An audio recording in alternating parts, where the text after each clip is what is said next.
மாவேசிக்கு பின்னாலே கருவளித்து உருவை உருகுலித்து கண்ணீரை சீரழித்து அழகாகவே அந்த 7 அடுக்கு மாளிகை அழகாகவே மாவேசிக்கு கருவளித்து என் அப்பன் மீண்டும் எங்களை விடுத்திலும் என்று அமர்ந்தான். இவனை வழங்காவுக்கு ஈவலுக்கு சென்று போனவன் பெரும்புலையன் நடவாசல் தெலுக்கியவில்லை சாணாங்கு தொழிக்கவில்லை என்று வாசல் பெருக்கவில்லை ஆனாங்கி தொழிக்கவில்லை என்று பெற்ற மகளை அழைக்கிறான். அம்மா மாவிசிக்கு என்று அழைக்குகின்ற போது அழகாகவே எழுந்திருத்து நிலவரை கண்ணாடியிலே பார்க்குகின்ற வேலையை பூவெல்லாம் தலையெல்லாம் உழைந்திருக்கிறது பொட்டு அழிந்திருக்கிறது நேற்று ஒருவன் வந்தானே இன்று காணவில்லையே என்று அழகாகவே கண்ணீரும் கவலையோடு அழகாகவே அழுது கொண்டு நதவாசல் திறக்கிறார். மகள் இருக்கும் கோலத்தை கண்டு கேட்கிறார் என்னாச்சு ஏது நடந்தது என்று கேட்கின்ற வேளையிலே நேற்று ஒருவன் வந்தான் பிச்சை என்று கேட்டவன் சொன்ன சபதத்தை முடித்து விட்டான். அப்பா நேற்று ஒருவன் வந்தான் வந்து எண்ணி கட்டியதொரு மனைவி போல நீ சீரழித்து விட்டு சென்று விட்டான் என்று உரைக்கின்ற போது ஒன்றுக்கும் கலங்காதமா அது யாராக இருந்தால் நான் படித்து தருகிறேன் என்று பார்க்கிறான். மை போட்டு சிமில் கொண்டு பார்க்கின்ற வேலையை என் அப்பன் சுடலை என்று நினைக்கிறான்.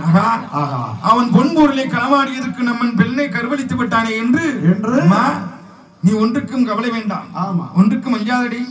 உன்னை கருவளித்தவன் ஒரு தெய்வம்சம் பொருந்தியவன். அதனாலே அவனை பிடித்து சிமில் கூட்டிலே அடைத்து தருகிறேன், நீ வைத்துக் கொள்ளமா என்று ஆயாண்டி அந்த வேம்படி சுடலையை பிடிப்பதற்கு மாந்திரவாதி பெருமலையை எட்டு நாள் சபதமைக்கு அந்த பெருமலையின் குடும்பத்தை மண்ணோடு மண்ணாக்க வேண்டும் என்று என் அப்பன் வேம்படி சுடலைமாடன் அழகாகவே சபதமைக்கு இப்படியாக இருக்குகின்ற வேலையை என்னாக தெரியுமா? காக்காட்சி மலையடியிலே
பஞ்சமானது வருகிறது.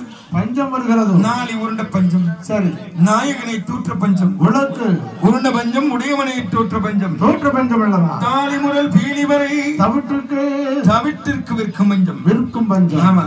ஆளாக்கு உருண்ட பஞ்சம். ஆமா. ஆண்டவனை தூற்ற பஞ்சம். தண்ணீர் கிடைப்பதில்லை. தண்ணீர் கிடைத்தாலும் இல்லை. உடுத்த ஆடையும் இல்லை. ஆமா. தங்கம் கிடைத்தால் தண்ணீர் கிடைப்பதில்லை. தண்ணீர் கிடைத்தால் தவிடு கிடைப்பதில்லை. கொடிய பஞ்சத்தினாலே அவதிப்படுகின்ற வேளையிலே என் அப்பன் மாயாண்டி சுடலை பார்க்கிறானாக. இந்த பெரும்புலையினை கருவறுக்க வேண்டுமானால் அதற்கு ஏற்ற இடம் காக்காட்சி மலைதான். காக்காட்சி மலை என்று அழகாகவே என் அப்பன் அருளாலே அங்கு காக்காட்சி மலையில என்ன ஆகிறது ஐயா? அங்கு மாரியில் மலை பொழியுதையோ.